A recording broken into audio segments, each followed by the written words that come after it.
Hey guys, welcome back to Read Aloud. We are reading The Lion, the Witch, and the Wardrobe by C.S. Lewis, and we are to chapter 14, The Triumph of the Witch. Now, why is there a witch triumph? She just came back with Aslan from talking, and he said the matter was settled. But isn't he the king? And then she had the smirk, but then he scared her off with his big growl. So what's going on? Why does she have a triumph? Let's find out. As soon as the witch had gone, Aslan said, "We must move from this place at once. It will be wanted for other purposes. We shall encamp tonight at the fords of Baruna." Of course, everyone was dying to ask him how he had arranged matters with the witch, but his face was stern, and everyone's ears were still ringing with the sound of his roar, so nobody dared.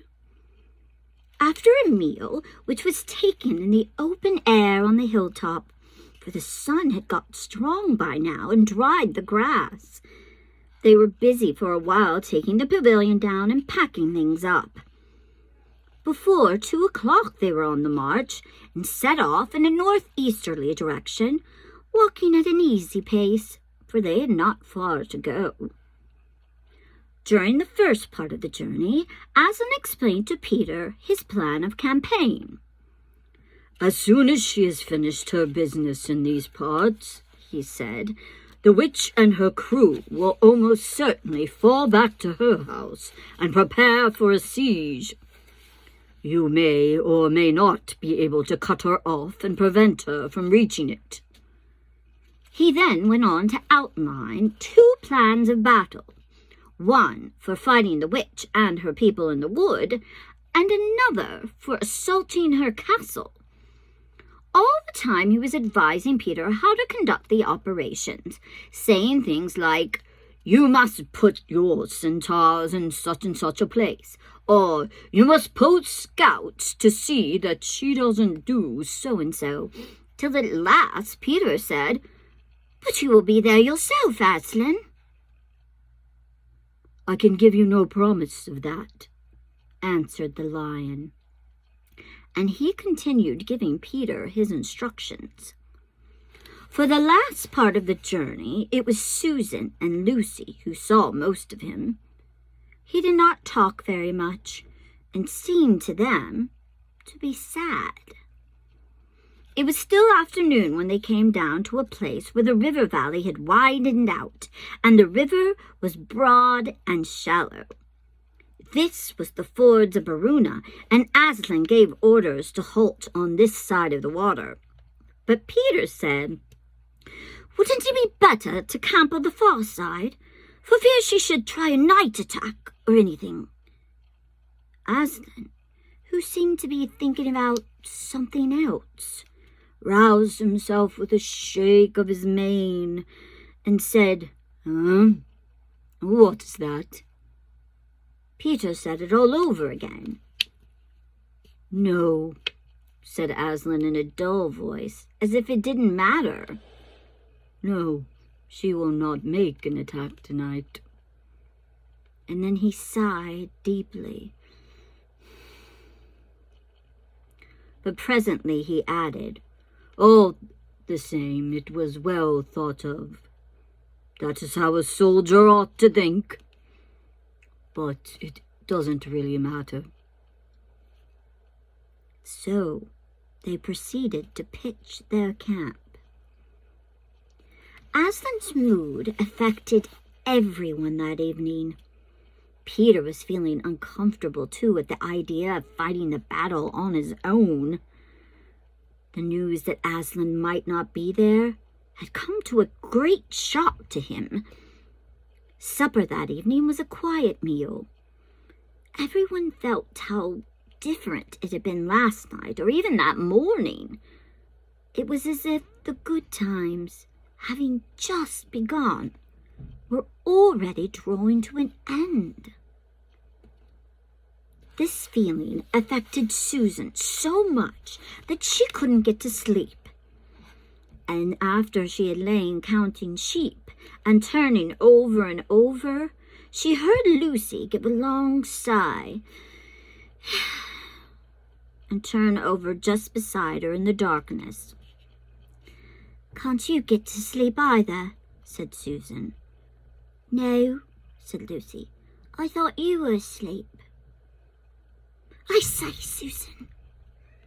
"What?" "I've the most horrible feeling, as if something were hanging over us." "Have you?" "Because, as a matter of fact, so have I." "Something about Aslan," said Lucy. "Either some dreadful thing is going to happen to him, or something dreadful he's going to do. There's been something wrong with him all afternoon," said Susan. "Lucy, what was that he said about not being with us at the battle? You don't think he could be stealing away and leaving us tonight, do you?" "Where is he now?" said Lucy. "Is he here in the pavilion?" "I don't think so." "Susan, let's go outside and have a look around. We might see him." "All right, let's," said Susan. "We might just as well be doing that as lying awake here." Very quietly, the two girls groped their way among the other sleepers and crept out of the tent. The moonlight was bright, and everything was quite still, except for the noise of the river chattering over the stones. Then Susan caught Lucy's arm and said, "Look!" On the far side of the camping ground, just where the trees began, they saw the lion walking away from them into the wood. Without a word, they both followed him. He led them up a steep slope out of the river valley, and then, slightly to the right, apparently by the same route which they had used that afternoon, and coming from the hill of the stone table. On and on he led them, into dark shadows and out into the pale moonlight, getting their feet wet with heavy dew. He looked somehow different than the Aslan they knew. His tail and his head hung very low, and he walked slowly, as if he were very, very tired. Then, when they were crossing a wide open place where there were no shadows for them to hide in, he stopped and looked around. It was no good trying to run away, so they came towards him. When they were closer, he said, "Oh, children, children, why are you following me?" "We couldn't sleep," said Lucy, and then felt sure she need say no more, and that Aslan knew all they had been thinking. "Please, may we come with you, wherever you're going?" asked Susan. "Well," said Aslan, and seemed to be thinking. Then he said, "I should be glad of company tonight. Yes, you may come, if you will promise to stop when I tell you. After that, leave me to go on alone." "Oh, thank you, we will," said the two girls. Forward they went again, and one of the girls walked on each side of the lion. But how slowly he walked, and his great royal head drooped so that his nose nearly touched the grass. Presently he stumbled and gave a low moan. "Aslan, dear Aslan," said Lucy, "what is wrong? Can't you tell tell us? Are you ill, dear Aslan? Said Susan. No, said Aslan. I am sad and lonely. Lay your hands on my mane so that I can feel you are there, and let us walk like that. And so the girls did what they would never have dared do without his permission, but what they longed to do ever since they first saw him: bury their cold hands in his beautiful sea of fur and stroke it. In so doing, walked with him. And presently they saw that they were going with him up the slope of the hill on which the stone table stood. They went up the side where the trees came furthest up, and when they got to the last tree, it was one that had some bushes about it, Aslan stopped and said, "Oh, children, here you must stop. And whatever happens, do not let yourselves be seen. Farewell." Farewell. Do you remember that from Tale of Despereaux? Farewell. What does it mean when we say farewell? Fairly well. Hope you do well. But what does that mean about the person who's saying it? And both the girls cried bitterly, though they hardly knew why, and clung to the lion and kissed his great mane and his nose and his paws and his great sad eyes. Then he turned from them and walked out onto the top of the hill. And Lucy and Susan, crouching in the bushes, looked after him. And this is what they saw. A great crowd of people standing all around the stone table. And though the moon was shining, many of them carried torches, which burned with evil-looking red flames and black smoke. But such people, ogres with monstrous teeth, and wolves and bull-headed men, spirits of evil trees and poisonous plants, and other creatures whom I won't describe, because if I did, grown-ups would probably not let you read this book. Cruels, hags, incubuses, rays, horrors, ifrits, sprites, orkneys, woozes, and effins. In fact, here were all those who were on the witch's side, and whom the wolf had summoned at her command.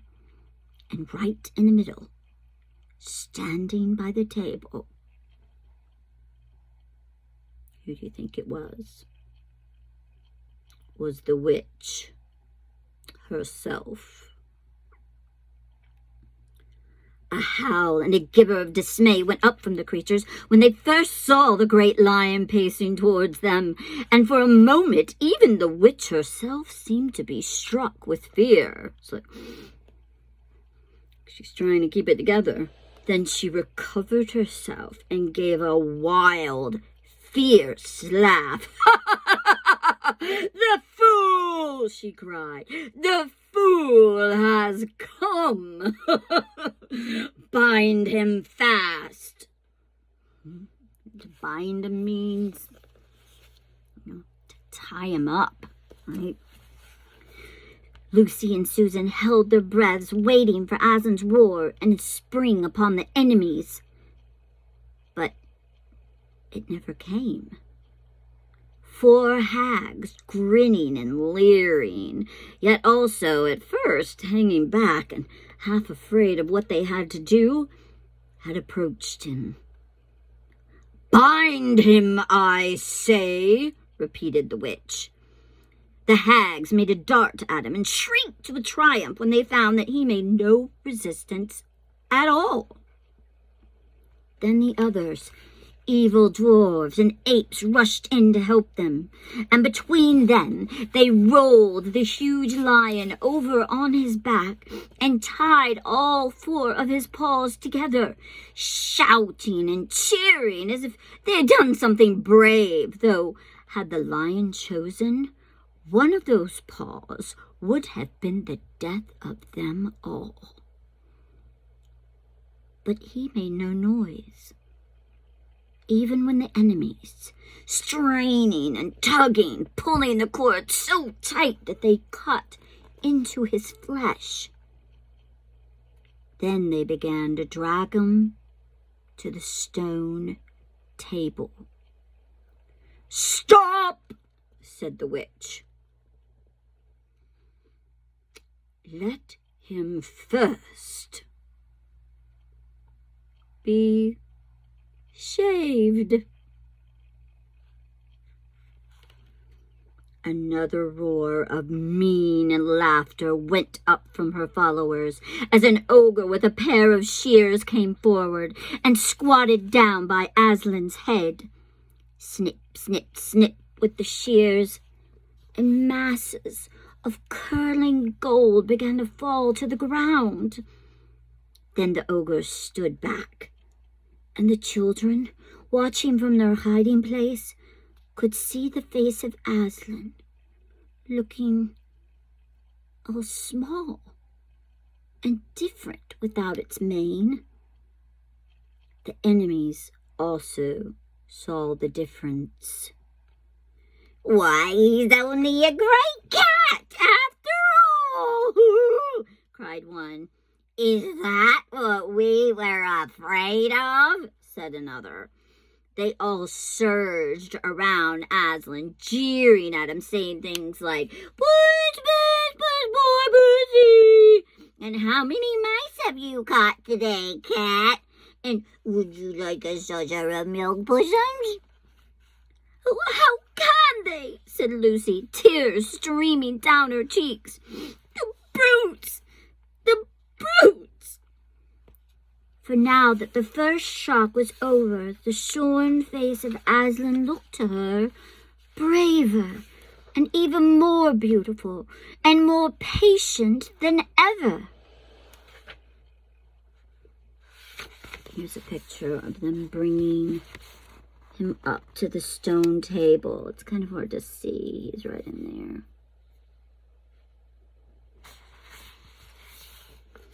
So he looked braver to her and more patient than ever. "Muzzle him," said the witch. And even now, as they worked about his face, putting on the muzzle, one bite from his jaws would have cost 2 or 3 of them their hands. But he never moved. And this seemed to enrage all that rabble. Everyone was at him now. Those who had been afraid to come near him, even after he was bound, began to find their courage. And for a few minutes, the 2 girls could not even see him.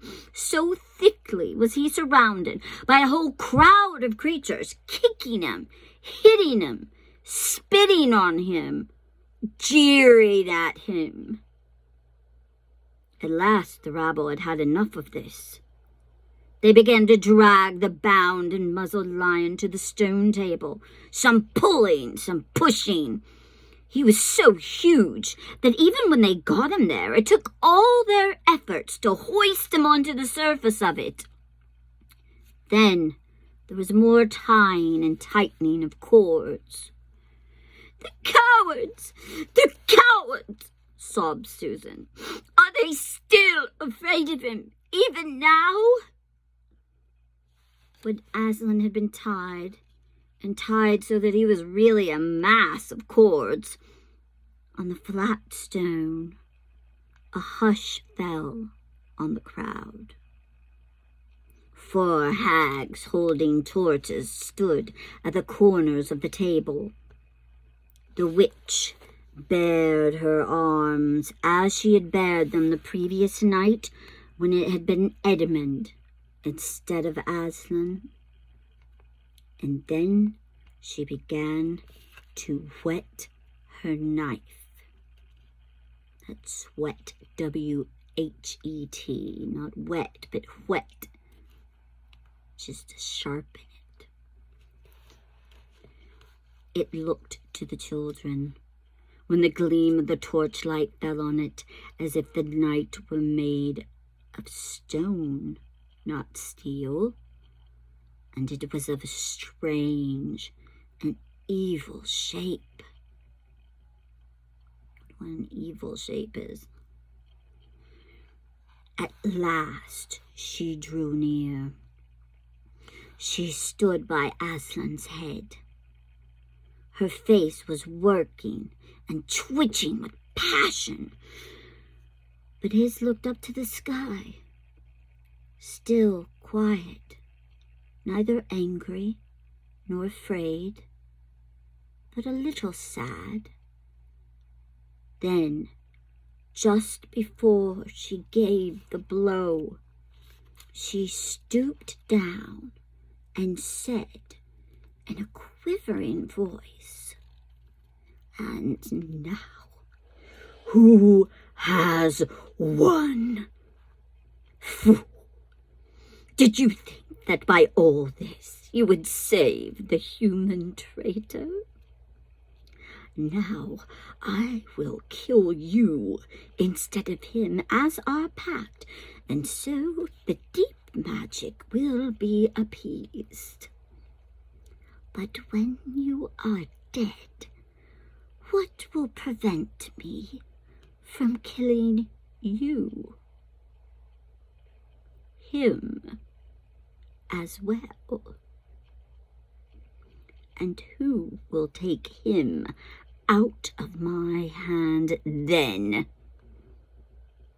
Understand that you have given me Narnia forever. You have lost your own life, and you have not saved his. In that knowledge, despair and die!"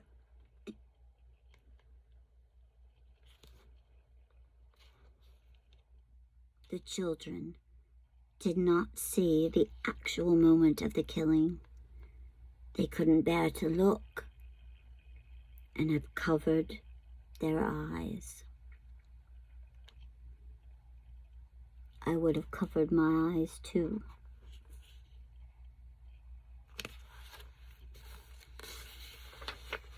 So was it the witch's triumph? Looks like it. But there's more. Chapter 15 is called Deeper Magic from Before the Dawn of Time.